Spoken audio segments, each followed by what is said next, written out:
welcome to Gallery222's virtual table talk. We are here with Wendy Prather Burwell and cannot wait to talk to her about her successful show, like super successful show. I think there's one more painting to sell out of what, 1920? 19. So congratulations for that. That is amazing. So we're going to show pictures of the room. I know everyone can't get there to see it. It was a dream for me to hang because, as you can see, it's all very cohesive. It's a beautiful room. It's serene paintings. It really is a beautiful experience. So thank you for that, Wendy, for giving me such a body of work, easy to hang. So I should mention, this is not a fluke because in 2018, you showed with us and we were, again, one piece away from being a sellout. I know. So if people are saying, oh, you know, it's a fluke. But back in 2018, there's that picture of us when we could embrace at an art opening. So I just wanted to put that on the record.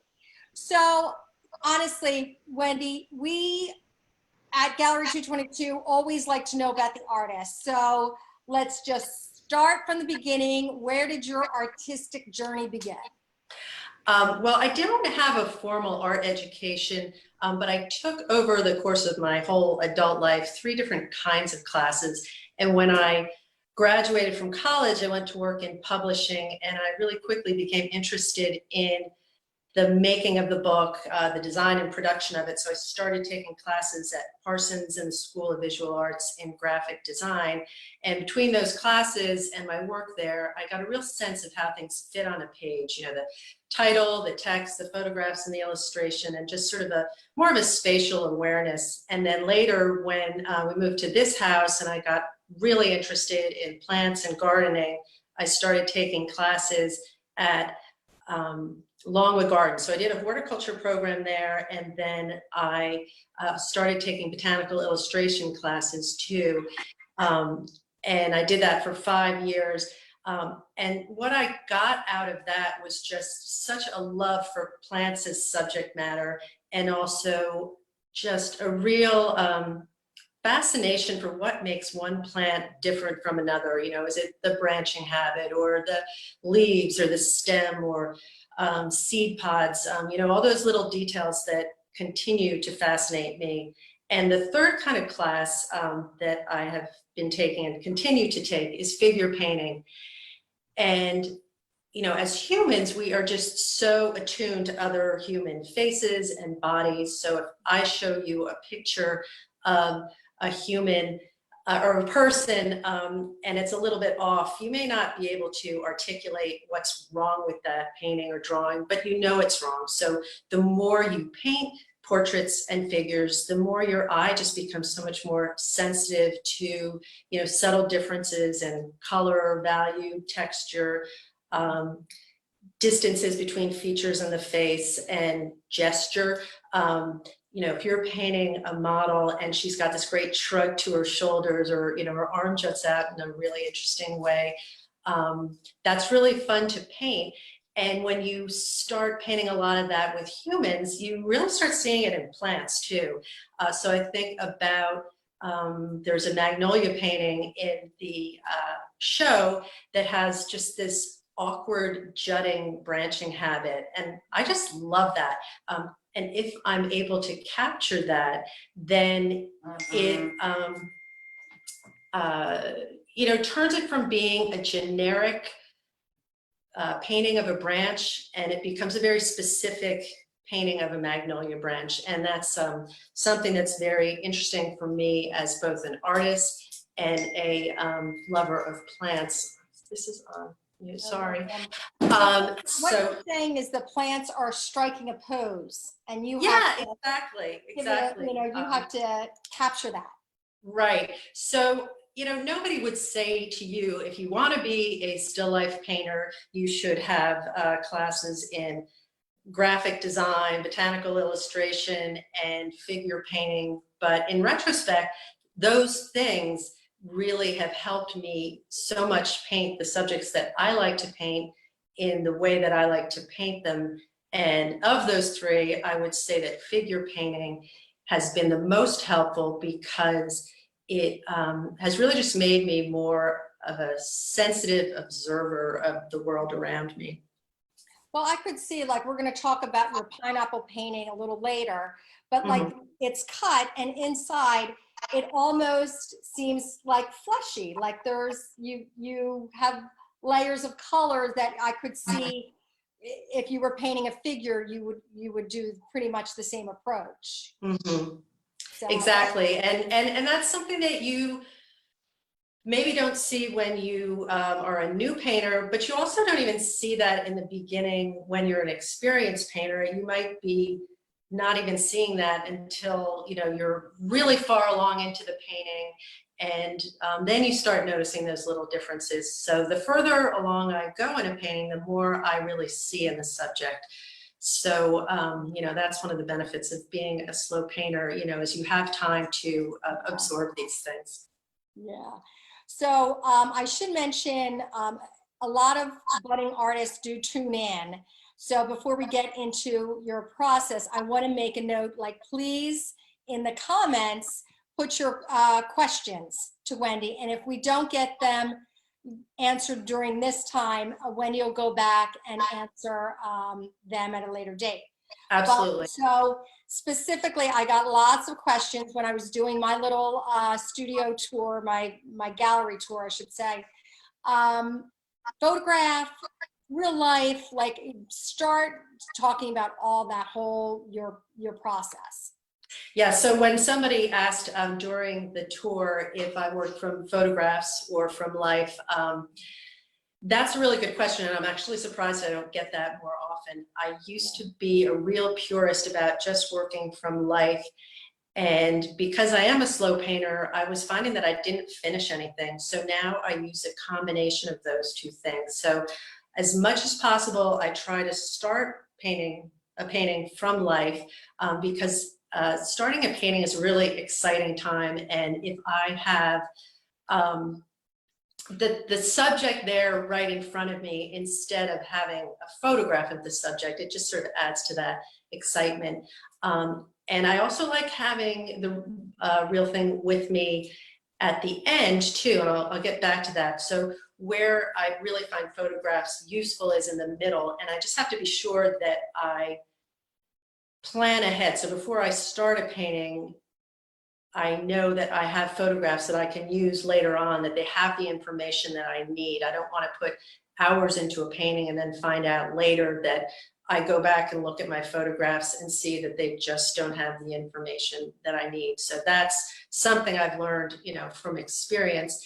And part of the reason I like to have, that I like to paint from life at the end is because I have to remind myself that what I'm trying to do is to make a good painting, not a good copy of my mediocre photograph, because it's very easy to get caught up in the details of a photograph. So, and I'm a real detail-oriented person, so I really have to step, back from that. So by finishing a painting, if it's at all possible, that is really helpful to do that from life too, and sort of get those fine color nuances right also. Yeah, and isn't it a task? You told me that a lot of times you have to, like, rig up the branch. Yes, exactly. Yeah, so I'll bring something in, I'll decide what I'm gonna paint and I'll bring it into my studio. I'll set it up on my table, or I will, wire it up to my easel. Sometimes I do it on the floor too, depending on how big it is. But then I just sort of play around with it, and I'll, take my camera and I'll take pictures from different angles, so I can change my viewpoint really quickly using the camera. And then I'll just go through my camera and see if anything looks good. And if nothing looks good, I delete them right away. And I just keep taking more and more until I find something that looks good.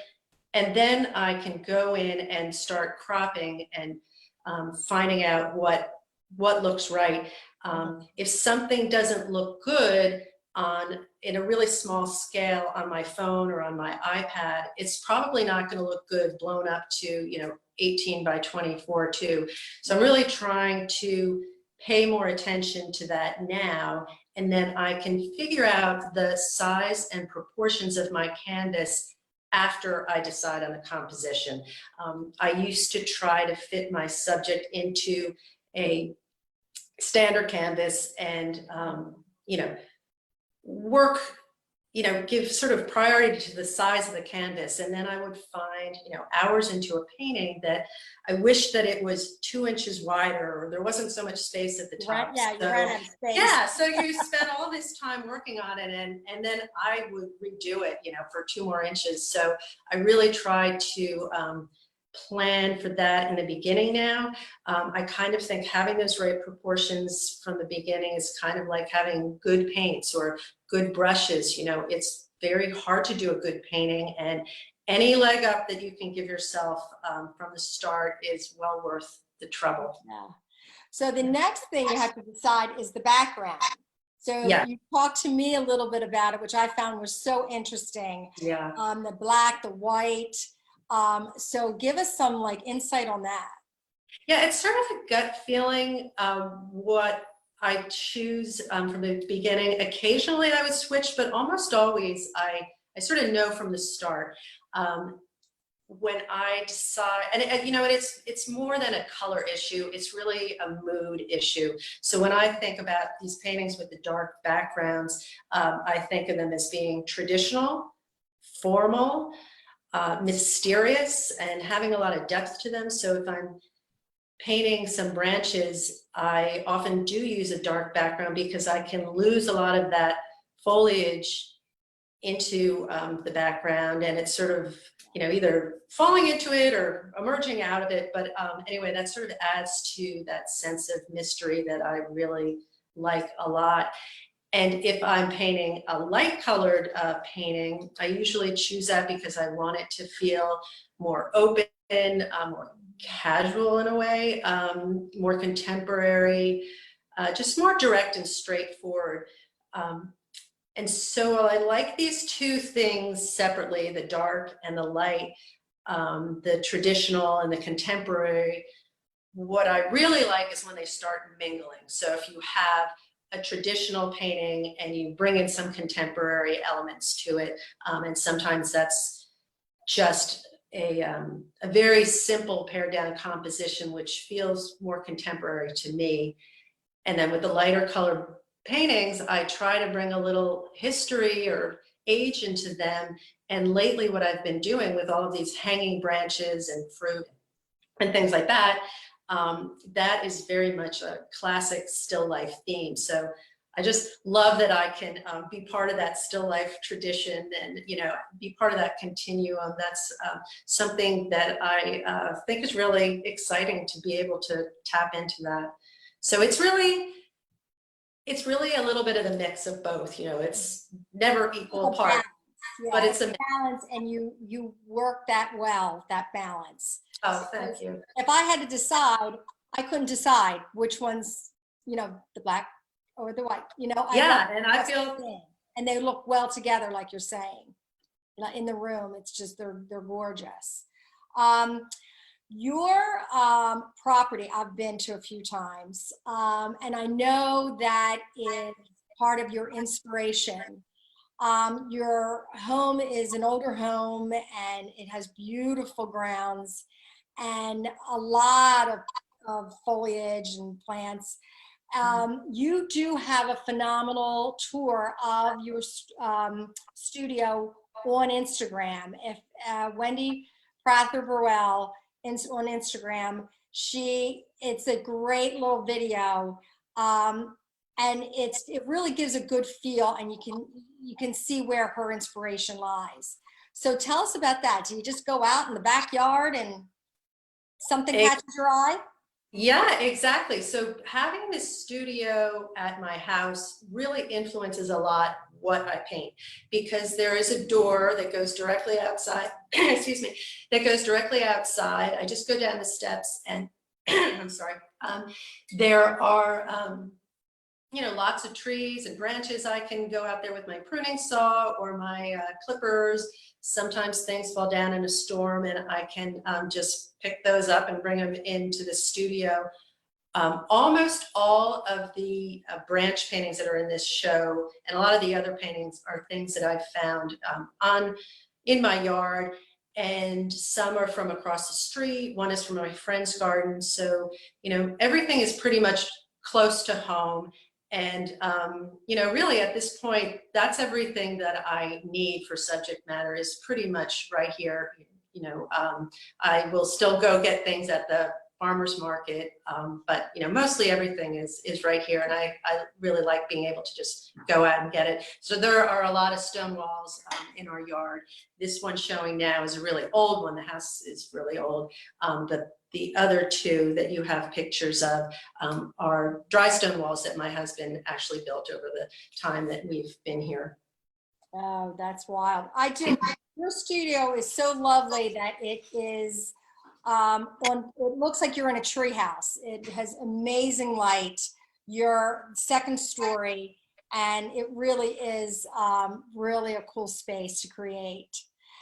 So you also do your frames there. So yeah. I know we don't want to spend that much time in it, but they're beautiful. They're elegant. So explain that process. Yeah, so I started doing the frames about 4 years ago because I really like a frame that is thin and simple, gold, but not a real shiny gold. And I couldn't find what I wanted in the frame at the framers, except for some really expensive frames that were custom made. They took 4 to 6 weeks to make and just really expensive. And it kind of kept me painting small. So it was really kind of liberating to do them myself. And it's a couple of days, the process. So I will paint the unfinished wood with that Venetian red primer sealer, and then the next day I put gilding size on, and I'll cut that the roll of metal leaf into strips of the size of the lengths of the frame and apply that, and then the next day I will go back in and abrade that because it's really shiny. I like to knock a bit of that shine off at the beginning, and then I can expose some of that red undercoat, which gives the frame just a warmer feeling. And so it's kind of a pain, and you know, there's like little flecks of gold dust everywhere, but I really like doing it myself because I can get them exactly the way that I want. They look a little old or they look a little new. It's a little ambiguous, and I really like that, you know, both in the paintings and in the frames, you know, that mix and a little bit of that ambiguity. Yes, well, you do them so well. And if you don't know Wendy, she is a perfectionist, but in a good way. I think I mentioned on the tour, you really are detail oriented, and a painting is not done until you say it's done. My eye, you know, it looks done probably, you know, 20 hours before you're done working on it. So I do want to remind everybody, get questions in under the comments, and then we're going to take them at the end of our little talk. So let's talk about the one painting, the pineapple painting that is still available. It is beautiful, and I mentioned I do love, like I said, that it's a cut pineapple, and the fleshy part of it really really is beautiful to see in person.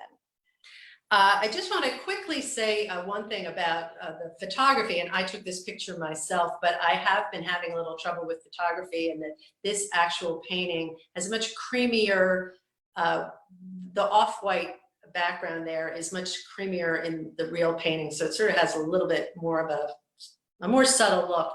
But I have been meaning to do a pineapple painting for a long time because I love that foliage at the top of the pineapple. And I had a couple of false starts with it, but this time I was determined to get it right. Once I cut the pineapple in half, I sort of lost a little bit of the interest in the foliage atop because the color inside was just so great and so just juicy color. And I liked the way the light bounced off the cut surface on the right-hand side. And when I think about both of the pineapple paintings that I did for this show, they were just really fun to paint. I really enjoyed painting them so much. It just was a really fun subject. So this painting is 16 inches by 20 inches, and it's oil on linen. And you know, I shouldn't say it again, but it really was a fun thing to paint. Yeah, and we're online, so Gallery222 Malvern.com. You can buy it online. The other piece that is unique to you is the large painting. It's the largest, what is it, 30 by 40, Yeah. the Yellowwood branch.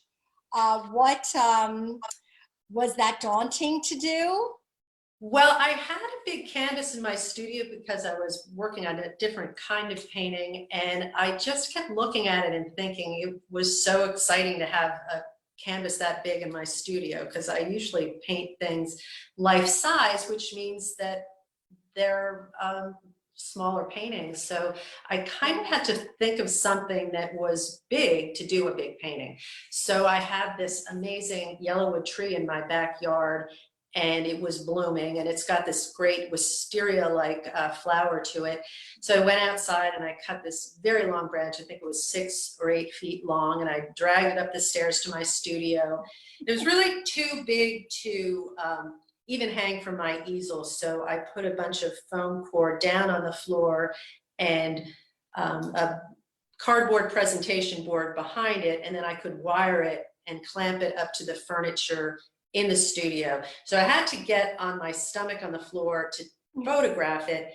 And of course I can't paint from that position. So this is one painting that I really started, you know, completely from photographs, even though I did have the branch in the studio with me. And once that wilted, it was easy to keep getting other branches too. So that was nice to have that right there. Yeah, that's the benefit of, you know, working on things from your yard is you can go and replace them, you know, pretty easily. So, but you know, it really is just very freeing to paint at a big scale like that. I do it so seldomly, but I enjoyed that one so much that I'm really looking forward to doing some other large paintings again very soon. Very well received. That was one of the first ones I think that sold. Yes. So, again, for the young budding artist, and of course I'm also amazed because we use Instagram, and of course we're on Facebook right now. What's your secret with the Instagram followers? You have followers that love you. Believe me, I've heard from them. So tell us what your experience with that.